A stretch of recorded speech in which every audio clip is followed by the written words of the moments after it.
pasa como un deterioro neurológico, ¿no es cierto?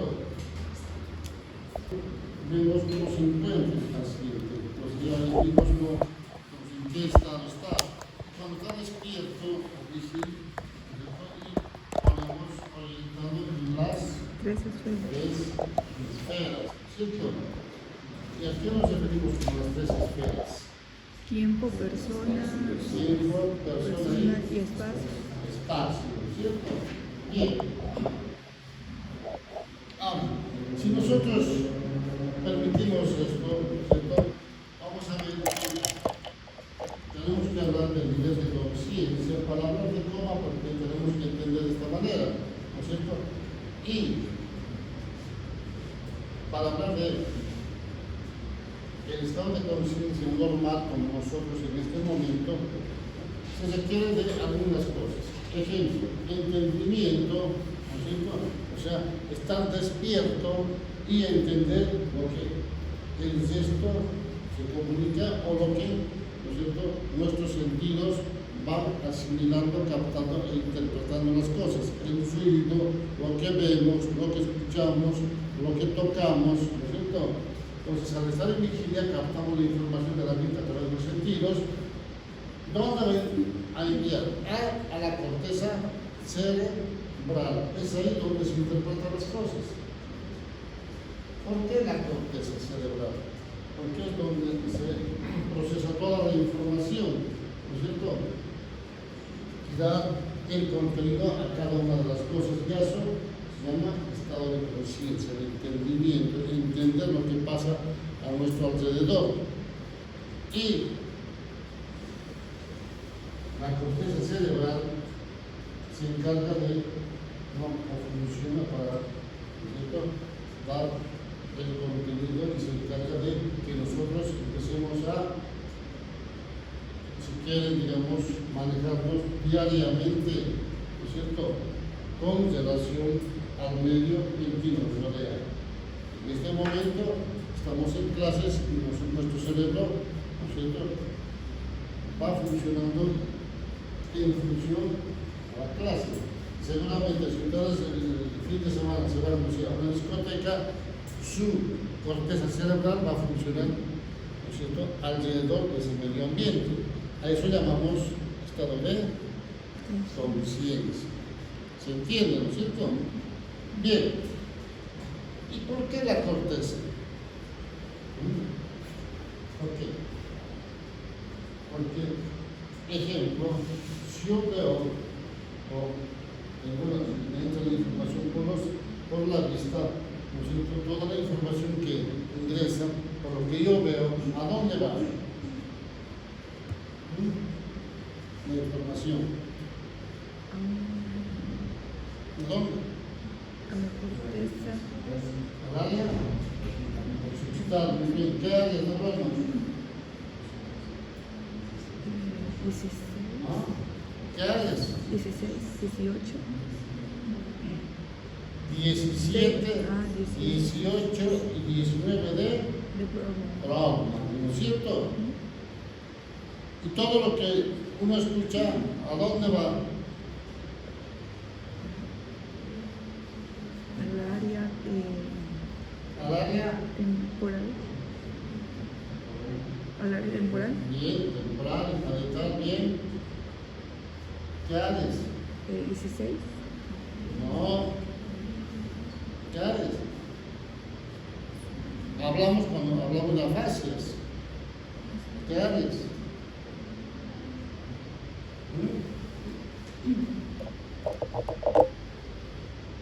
41, 22 y 22. ¿No es cierto, de Brahma? ¿Sí o no? Sí. Ahora, si ustedes, yo les pregunto y ustedes me responden, ¿por qué el área? ¿El área? 44, ¿no es cierto? Pues fíjense ustedes, ¿no es cierto? Vuelvo a repetir, ustedes tienen que estudiar para entender, ¿no es cierto?, para entender la clase, porque si no, no tiene sentido.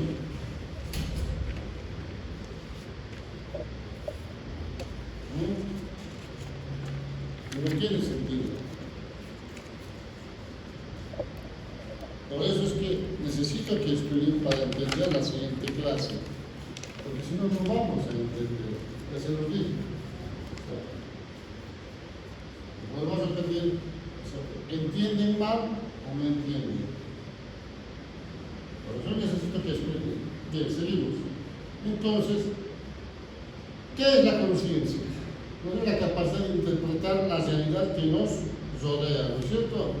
Y a esto hablamos orientado, ¿no es cierto? Persona, ¿no es cierto? En el espacio, en el tiempo, orientado en las tres esferas. Eso es la conciencia. Estamos conscientes, ¿no es cierto?, de que quiénes somos, dónde nos encontramos, ¿no es cierto?, y en qué época estamos, ¿no es cierto? Bien. Ahora, ¿de qué depende el estado de conciencia? Fundamentalmente, ¿no es cierto?, cuando hablamos del ciclo, ¿no es cierto?, hablamos del ciclo sueño-vigilia, ¿no es cierto?, estamos despiertos de día y dormidos de noche, ¿no es cierto? Y obviamente, cuando estamos de día despiertos como ahora ustedes, se supone que durante su actividad diaria, ¿no es cierto?, llega la noche y automáticamente por el ciclo que tenemos, ¿no es cierto?, tenemos tendencia a tener sueño, unos mucho más antes y otros mucho más después, en la hora nocturna, ¿no es cierto? Y obviamente, ¿esto qué significa? ¿No es cierto? Que hay mucha gente que está totalmente cansado y a veces hacen algún ruido y no despiertan. Le llamo un nombre y no despiertan. Pero la gran mayoría es que al menor ruido, ¿no es cierto?, despertamos. Despertamos. Entonces, por eso es que tenemos que entender que la conciencia siempre, digamos, de día estamos despiertos y, ¿no es cierto?, en la noche automáticamente nuestro ciclo circadiano hace que empecemos a dormir. Y en ese tiempo, ¿qué es lo que hace? La información que ustedes reciben durante el día, pongámosle en clases, ¿no es cierto?, al principio como que captan bien, ¿no es cierto?, pero seguramente cuando ustedes van a pasar clases, ejemplo, 8 de la noche hasta las 10, lo más probable es que su capacidad de concentración no es la misma. Van a entender menos de lo que quisieran entender. Entonces, ¿qué es lo que ocurre con eso? Es que toda la información que llega a nuestro cerebro, a la corteza, ¿no es cierto?, es que en la noche, cuando vamos durmiendo, se encarga de ordenar. Es como que, ¿no es cierto?, alguna vez puse algún ejemplo, que tienen la computadora, algunos de ustedes, para la información, ¿cierto?, en desorden. Llegan a la noche a la casa y lo van ordenando, no sé, en carpetas, etc., y hacen espacio a la computadora. Pasa lo mismo en el cerebro, va ordenando. Por eso que en la mañana, cuando despertamos, la mente está totalmente, si quieren, ordenada y nos encontramos totalmente lúcidos y podemos captar, ¿no es cierto?, almacenar información durante el día. Entonces, ahora, ¿de qué depende este ciclo que hablamos? El ciclo de sueño-vigilia.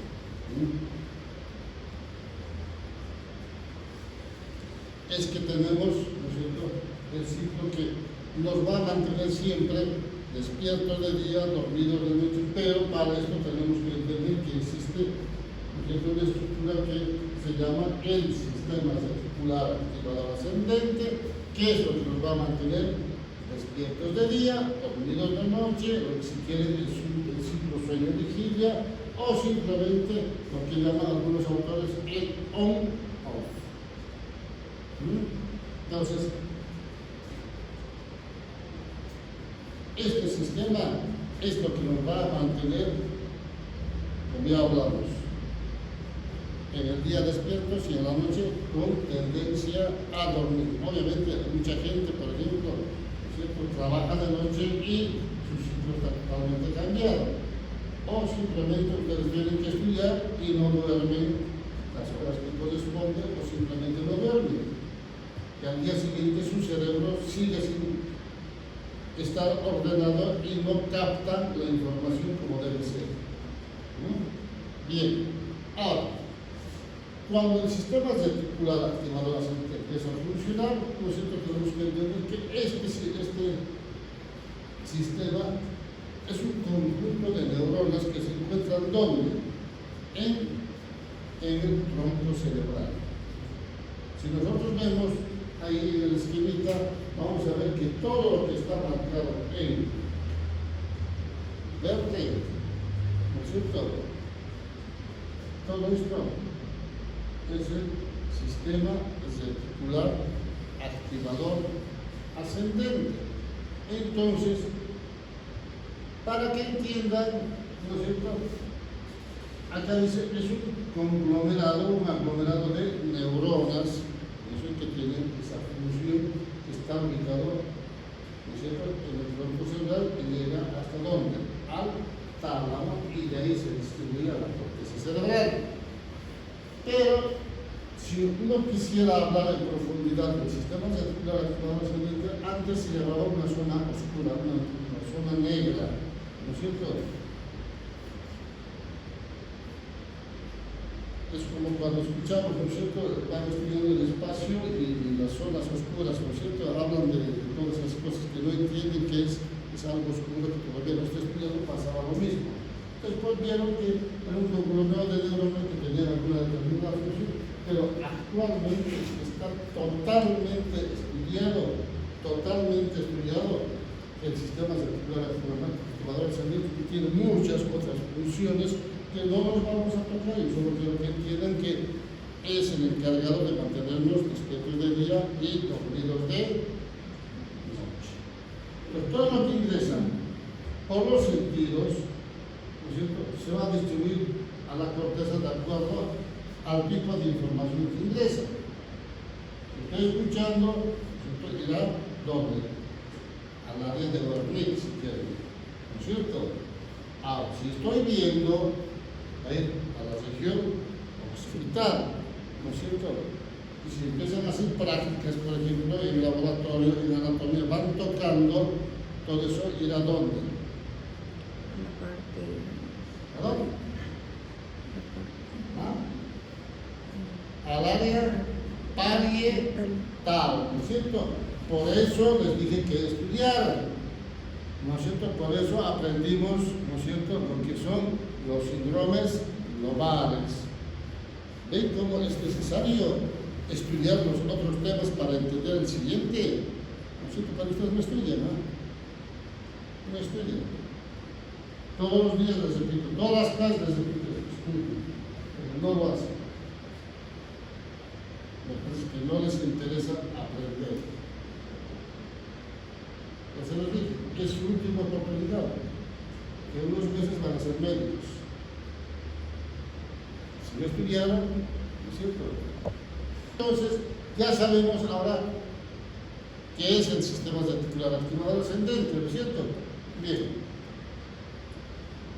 Cuando hablamos del nivel de conciencia, hablamos de varios niveles, desde lo que es el estar en vigilia, ¿no es cierto? Un paciente normal, ¿no es cierto?, se queda orientado en las tres esferas. Vigilia, con estado de conciencia normal, se queda consciente. Pero tenemos la tendencia de la somnolencia, pues que con la obligación, que está, si queda dormido, pero despierta llamado al estímulo, ¿no es cierto?, parcialmente orientado en algunas cosas, ¿no es cierto? Y después tiene la tendencia a comer. Tenemos que prácticamente el paciente no despierta, solo despierta, abre los ojos al estímulo nociceptivo, ¿no es cierto? Y hace un quejido, ¿no? Porque le duele y vuelve a dormirse. Estado de estupor. Y tenemos finalmente el estado de coma profundo que hablamos. Coma profundo, ¿por qué? Porque el paciente, por mucho que hagamos el estímulo nociceptivo, no va a despertar y no hace ningún tipo de movimiento. Entonces, estos pacientes lo que llamamos es en estado de coma profundo. Coma profundo. ¿No es cierto? Ahora, estos pacientes a veces presentan algunos movimientos anormales, ¿no es cierto? Que no, digamos, no encaja en nada. A eso se llama respuesta inadecuada. Pero algunos hacen, digamos, signos de descodificación o signos de descelebración, ¿no es cierto? Al estímulo, lo mismo, cuando hacen eso, sabemos que el paciente está en estado de coma con signos de muerte cerebral, ¿no es cierto? Signos de muerte cerebral. Pues fíjense ustedes que, obviamente, esto es, digamos, una revisión, si querés, superficial del estado de coma, ¿no es cierto? Y actualmente hay parámetros, digamos, que nos orientan para estar en estado de coma y confirmar estudios como la tomografía, la resonancia, el electroencefalograma, todo eso que nos orienta y nos confirma más la clínica, el examen que hacemos nosotros, confirma que tiene un buen signo de muerte cerebral. Porque clínicamente, cuando hablamos de signo de muerte cerebral, ¿qué es lo que vamos a ver en el paciente? Una midriasis, ¿no es cierto? Dilatación pupilar. Está lesionado el tronco cerebral. Obviamente, cuando hablamos de lesión del tronco cerebral, está lesionado el sistema reticular vertebral ascendente. Y si hay lesión del tronco cerebral, pongámosle mesencéfalo, protuberancia y bulbo, el paciente que va a tener lesión, alteración del centro de la respiración y el centro del funcionamiento del corazón. Cuando eso se lesiona, el paciente hace un paro cardiorrespiratorio, el paciente fallece. ¿No es cierto? Entonces, todo eso tenemos que entender cuando hablamos de coma. Pero hay algunos pacientes que todavía hacen algunas respuestas de decorticación, de celebración. Básicamente eso hace que, digamos, el paciente está a un paso de fallecer. ¿No es cierto? Ya no hay, digamos, muchas cosas para hacer con este tipo de pacientes. Pero antes clínicamente, semiológicamente, no sé si llevaron ustedes en semiología, se estudiaba la respiración, los tipos de respiración, tipos de movimiento, las expresiones de Stokes, y todo eso que nos orientaba al coma, porque antes no se hablaba de, no sé, de Glasgow, por ejemplo, no se conocía el Glasgow, ¿no es cierto? Cuando yo empecé a estudiar no se conocía el Glasgow. Tenemos que estudiar clínicamente y describir cómo estaba el paciente, su tipo de respiración, la frecuencia cardíaca, el ritmo cardíaco, las respuestas inadecuadas y todo eso para decir que está en coma o posible muerte cerebral. Entonces, pero actualmente es mucho más sencillo, ¿no es cierto? Por eso como que cada vez se va viendo mucha semiología, se va, digamos, enfocando en los estudios complementarios que nos van a indicar que el paciente tiene signos de muerte cerebral y está en coma profundo.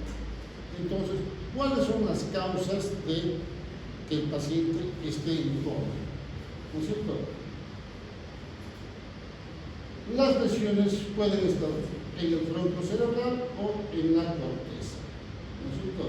En la corteza. Obviamente cuando entra en coma se altera el ciclo sueño-vigilia. El paciente, ¿no es cierto? Sé que cuando está en coma, sé que está lesionado este segmento, ¿no es cierto? Entonces yo hago una comparación de este esquema con la resonancia, sé que el sistema reticular va a estar acá. Ahora, para entrar en coma no es necesario que esté totalmente no está lesionando el encéfalo, protuberancia, o simplemente el grupo. ¿Por qué? Cuando ingresa, toda la información tiene que correr. Si yo tengo una lesión acá, ingresa y hace un stop y no pasa la información. Entonces el paciente entra en coma, ¿no es cierto? Coma. Entonces por eso necesito que entiendan esto, ¿no es cierto? ¿Por qué? Porque todo lo que ingresa la información, todo esto que se coge, está conectado con la corteza cerebral en todo su espacio, si quieren, ¿no es cierto? Y obviamente, si tenemos una pequeña lesión, el paciente está en coma. Ahora, cuando vemos que el paciente está en coma, tenemos que entender, lo primero que se nos viene a la mente es que hay lesión en el tronco cerebral, por un trauma, no sé, hipoxia, etc. Y estudiamos, a veces vemos un tumor que lesiona el sistema reticular ascendente. Entonces, el paciente va a estar en coma, ¿no es cierto? En coma. Porque sé que el sistema reticular ascendente es lo que nos mantiene despierto de día y dormido de noche.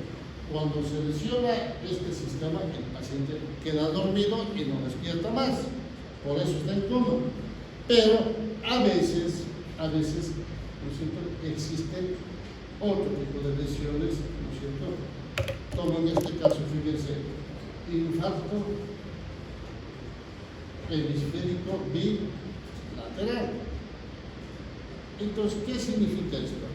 Que el sistema reticular activado ascendente está libre, sin lesión, pero la información no llega ¿a dónde? A la corteza, porque no hay corteza que funcione. Entonces, el paciente va a estar en coma. Entonces, fíjense ustedes, cuando hablamos de coma, no solamente se refiere al sistema reticular activador ascendente, sino también cuando hay lesión de ambos hemisferios, que es lo que, donde se interpreta, se analiza y se da un contenido, si quieren, a toda la información que ingresa. Pero como no está funcionando, el paciente queda en coma, ¿no es cierto? En coma. Entonces, fíjense ustedes que hay varias causas de por qué el paciente entra en coma. A veces existen estas lesiones, hematomas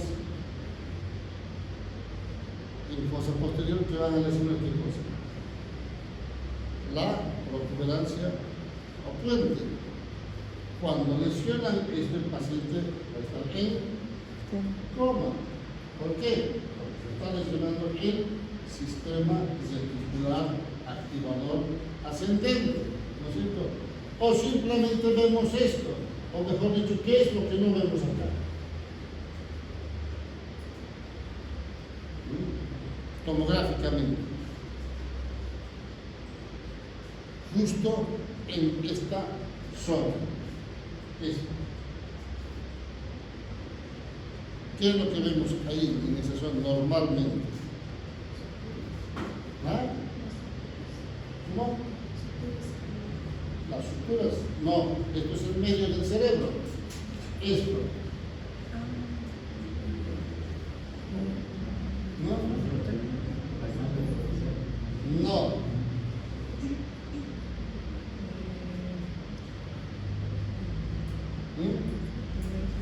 ¿Qué vemos? Eso les expliqué varias veces. Tenemos al mesencéfalo y por fuera del mesencéfalo tenemos a las cisternas perimesencefálicas, ¿no es cierto? ¿Y qué es lo que circula por ahí? ¿Qué arteria más específicamente?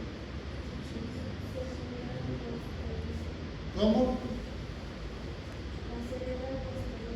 Bien. Se coge la arteria cerebral posterior que va a dar, ¿qué cosa? Irrigación, ya les dije, a todo lo que es el la cara interna del temporal occipital y al tronco cerebral.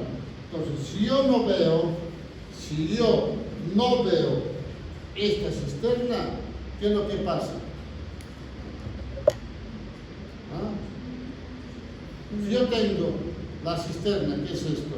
Y tengo la arteria, y está cerrada, apretada, ¿qué es lo que pasa?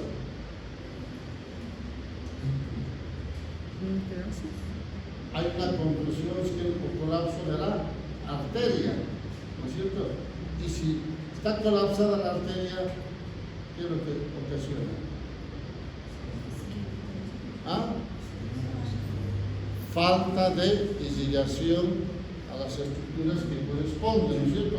Y si no llega sangre a las estructuras que corresponden, el paciente entra en Coma.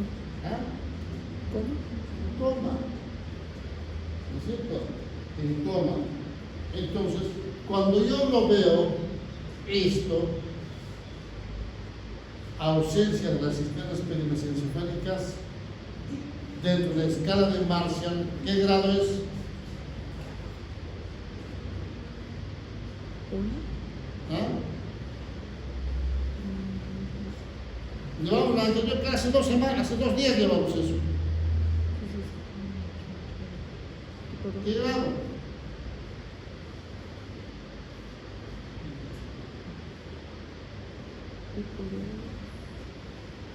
Ahora les digo, ¿tienen que estudiar? No estudian. No sé a qué vienen. ¿A qué vienen ustedes a las clases?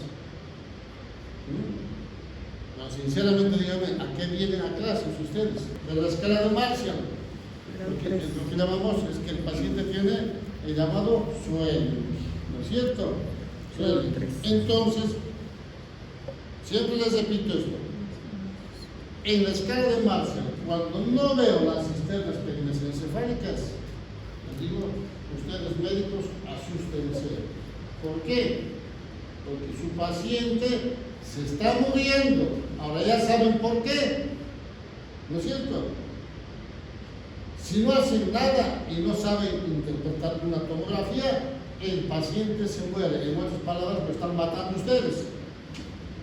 Por no saber interpretar una tomografía y por no saber qué arterias se ponen por ahí y por no saber el tema de coma.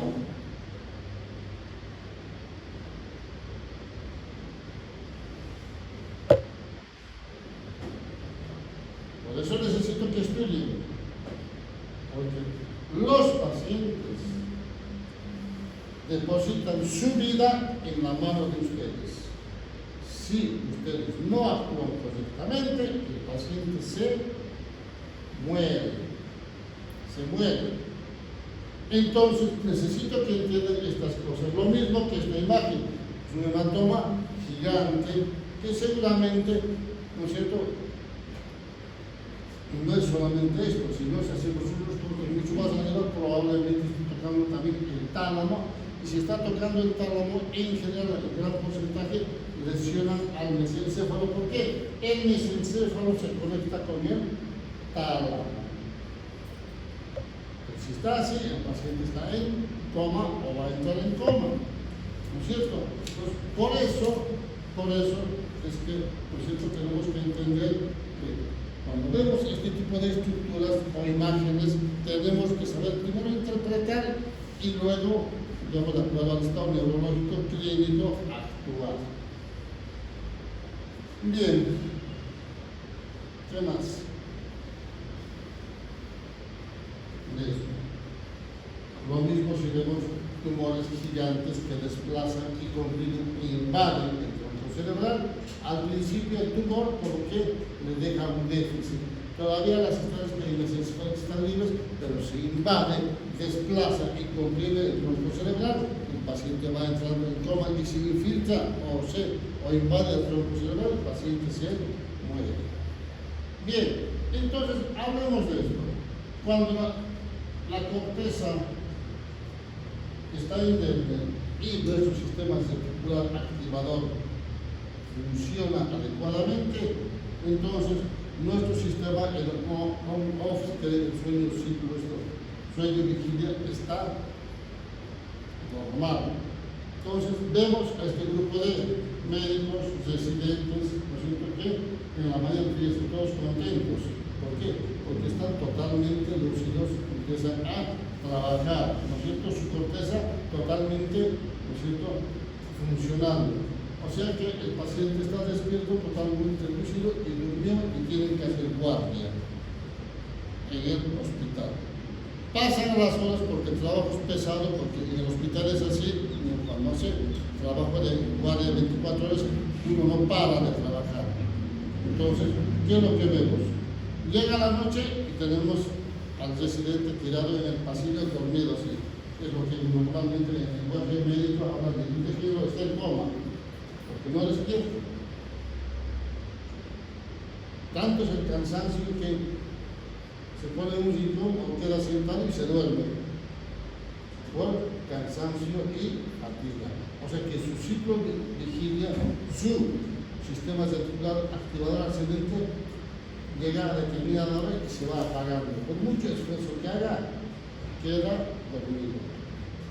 Obviamente el estrés lo mantiene despierto cuando hay pacientes críticos, pero cuando todo se tranquiliza, no hay pacientes críticos, todos están compensados, entonces llega un momento en que descansa y empieza a dormirse. O sea que se apaga su sistema reticular activador ascendente. Obviamente tiene que descansar unas horas y otra vez despierta, ¿no es cierto?, para volver a trabajar. Entonces, cuando hablamos de coma, tenemos o nos referimos en general a la gran mayoría de los pacientes y manejamos con la escala de Glasgow, ¿no es cierto? Y la escala de Glasgow ya conocemos, ¿no es cierto? Ya sabemos cómo se maneja la escala de Glasgow. Vamos por partes. A ver, vamos a hacer un pequeño entrenamiento. La escala de Glasgow, la situación popular.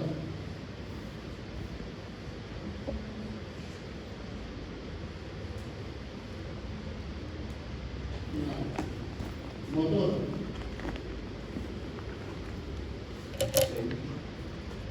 Bien. Hay que manejar y hacer todos los días de su vida como médico, tienen que saber. Porque si no saben eso, no tiene sentido que estén en el hospital. Esto es lo que se maneja. Algunos ustedes me dirán, yo voy a hacer, no sé, anatomía patológica. O yo voy a hacer radiología, no necesito aprender el Glasgow. Y sí, tienen que saber. Cuando están haciendo inspiradas un paro, para que los respiratorio, o se les deteriora. Llaman al médico, al consultante o lo que sea, todo está mal. ¿Qué Glasgow tiene? Y no saben. Tienen que saber. Tienen que saber, por eso es importante este tipo de procesos. Ahí tenemos la actitud de claudicación y la de deceleración. Deceleración, flexión y rotación interna, y la deceleración, extensión y rotación externa de, ¿no es cierto?, las posturas de los pacientes cuando ingresan, ¿no es cierto?, con deterioro o hacen un deterioro progresivo, ¿no es cierto?, y entran en estado de coma. Bien, entonces, otros trastornos que pueden generar, ¿no es cierto?, alteración de la conciencia. Este paciente, por ejemplo, está en estado vegetativo persistente. ¿Tiene apertura ocular? Sí, ¿no es cierto? ¿Hace algún bostezo, algún movimiento de intentar transmitir? Sí. A veces, un poquito le acomoda la cabeza, ¿no es cierto?, pero no se comunica con el doctor. Le hablan, le responde, no hace ningún gesto, necesita una traqueotomía para respirar, por ahí una sonda por ahí que haga, ¿no es cierto?, delimite normalmente.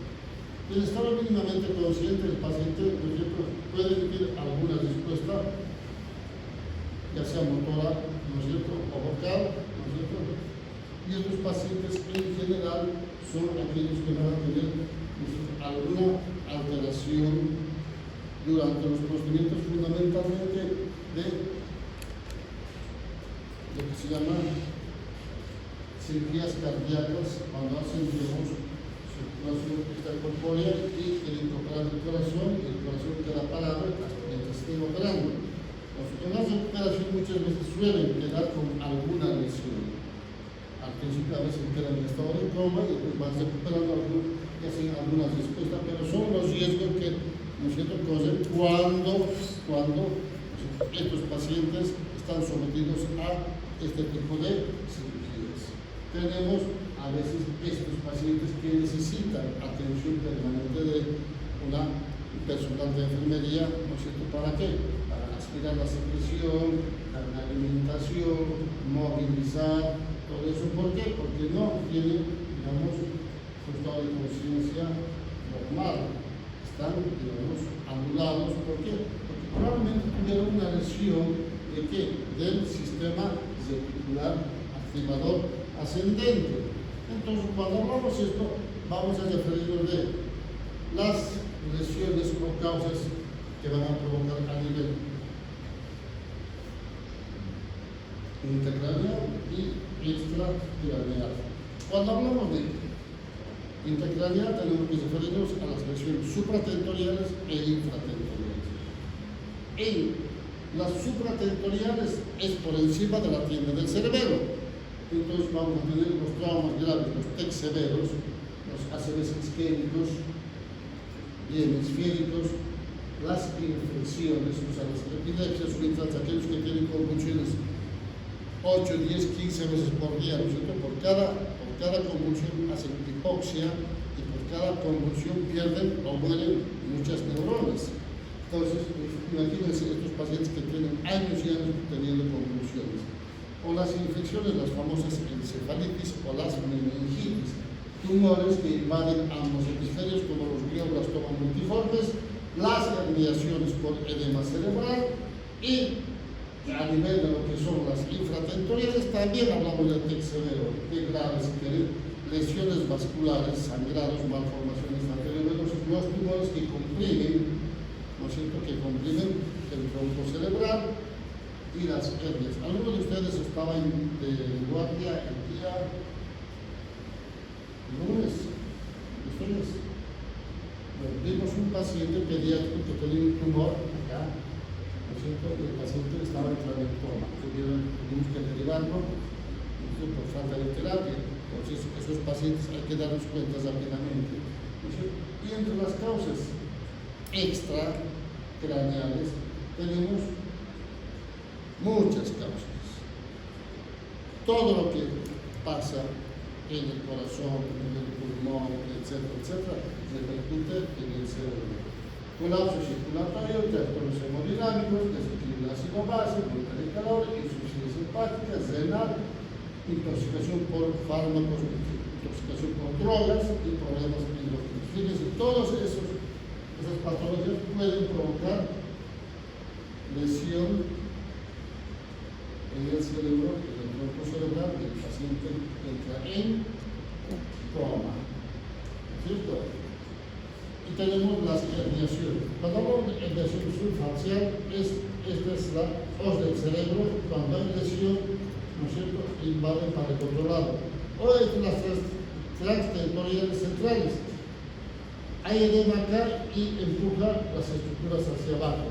Y las amígdalas temporales descienden y comprimen al tronco cerebral. El paciente entra en coma. O simplemente acá a nivel de lo que es el bulbo, el descenso de las amígdalas cerebelosas comprimen en forma aguda y comprimen el bulbo. Entonces, cuando yo tengo un paciente que veo de estas características, hematoma subdural con desviación de línea media, y yo sé que abajo está comprimiendo o desplazando el tronco cerebral, y este paciente seguramente, si no lo operamos, va a entrar en coma y reversible. Obviamente ya debe estar obnubilado o osteoporoso este paciente, con esa desviación que viene. Hay otras patologías que tenemos que aprender a diferenciar. El mutismo aquinético, síndrome de claustramiento, estapeculpa estética, catatonia y apunte. Rápidamente hablamos de mutismo aquinético. Estos en general, ¿no es cierto?, se encuentran inmóviles quietos, ¿no es cierto?, y estos pacientes tienen lesión ¿dónde? A nivel del lóbulo frontal bilateral. Entonces hay una desconexión, si queremos, una alteración en la conexión de lo que es córtico reticular, o sea, hay una falta de comunicación de la corteza cerebral frontal con el sistema reticular activador ascendente. En esto vemos que en las hidrocefalias agudas o las cirugías de fosa posterior que van a comprimir el tronco cerebral, ¿no es cierto? No emiten ningún sonido, están muy quietos, ¿no es cierto? Y este otro tipo de pacientes que ya tuvieron lesión de antes, porque al nacer tuvieron, digamos, un Apgar bajo, van a ver seguramente en ginecología ustedes, ¿no es cierto? Se habla ¿no es cierto?, del Apgar, ¿no es cierto? Un Apgar tiene bajo, a veces el paciente, el neonatólogo tiene que correr para reanimarlo porque tiene que empezar a respirar, porque si no van a hacer lo que se llaman las anopsis isquémico prolongados que van a lesionar la corteza cerebral que está empezando a tener funciones, y si no hacemos rápidamente, el paciente va a quedar lo que se llama la parálisis cerebral. Los ginecólogos, los pediatras, los neonatólogos lo llaman pacientes PC, ¿no es cierto? Parálisis cerebral. Entonces, estos pacientes en general hacen algún bosquejo, apertura ocular, no se mueven, pero necesitan, ¿no es cierto?, la atención permanente del familiar, porque no obedecen, no ejecutan, no hacen ningún estímulo, ¿no es cierto? Y este otro que es el síndrome de enclaustramiento. ¿Por qué? Porque tiene lesión donde en la protuberancia. Este en general es bien puntual. El paciente tiene una desconexión. A este nivel, si quieren, la corteza sigue funcionando. Pero la persona que lo asiste, ¿no es cierto?, ya sea familiar o enfermera, hace una especie de comunicación entre ambos, ¿no es cierto? Y el paciente se comunica con el parpadeo. Es más o menos, ustedes conocen, ¿no es cierto?, escucharon lo que es el código Morse, ¿no es cierto?, puntos allá, puntos allá, puntos allá. Es más o menos similar. El parpadeo le da una comunicación y se comunican perfectamente con la persona que lo asiste. Bien, tenemos entonces la catatonía. La catatonía en general son pacientes que están acostados, lo levantan el brazo y queda ahí, levantan el pie, queda, lo hacen parar y queda ahí. No se mueven. Son pacientes esquizofrénicos severos, no las esquizofrenias, digamos, si quieren leves, los severos. Estos no hacen ningún estímulo, no les si quieren, no les motiva ningún movimiento al estímulo, al ruido, a la explosión, nada de eso. Son pacientes esquizofrénicos. Uno queda así, dice, por lo dejan ahí y está ahí. Parecería que estuviera en coma. No, son pacientes psiquiátricos. Este otro es la aburrida, es generalmente cuando se ponen foto de una digamos, mujer, pero es por qué, porque en general la gran mayoría pasa esto en las mujeres. Cuando hay tipo de problemas mentales, fatiga, ¿no es cierto?, y les da lo mismo, ¿no es cierto? Van, se tiran a la cama y les da lo mismo que estar despierto o dormido o desvestirse para dormir, nada, ¿no es cierto? Porque tienen muchos problemas, ¿no es cierto? Y esto más pasa en las chicas adolescentes, porque se pelearon con el novio, el papá no deja salir a la fiesta y todo eso, y se quedan ahí, ¿no es cierto?, simulando el estado, digamos, de coma. Pero los pacientes no están en coma. Ellos no toman agua, no comen, les da lo mismo, están ahí, tirados. Pero este otro es el que habitualmente estos pacientes son. Los policías están en la calle, o en el parque se pelean en la pareja y de pronto se tiran en el piso y entran en coma. Van, lo estimulan, el estímulo nociceptivo, el dolor, todo eso, no responde nada. nada, está en coma el paciente, se asusta. Entonces, ¿qué es lo que hacen? ¿No es cierto? Se acerca, no sé, la pareja, le dice perdóname, etcétera, etcétera, qué sé yo, y de pronto despierta, se levanta y se van juntos. Los famosos comas psicóticos. ¿No es cierto? Eso cada tanto van a ver ustedes en el hospital, van a llegar personas fundamentalmente del sexo masculino, también el sexo masculino, pero más del sexo femenino, en estado de coma. Y no saben por qué. El médico tiene que estudiar y no saben por qué, ¿no es cierto? Pero para eso está el examen neurológico, para averiguar, ¿no es cierto? Y de pronto aparece el novio o la pareja, si no, tuvimos una discusión y se puso así, no sé por qué. Entonces les decimos, mira, arreglen su problema y les dejamos encerrados 5 minutos y de pronto no salen contentos. ¿No es cierto? Los tomas y todo.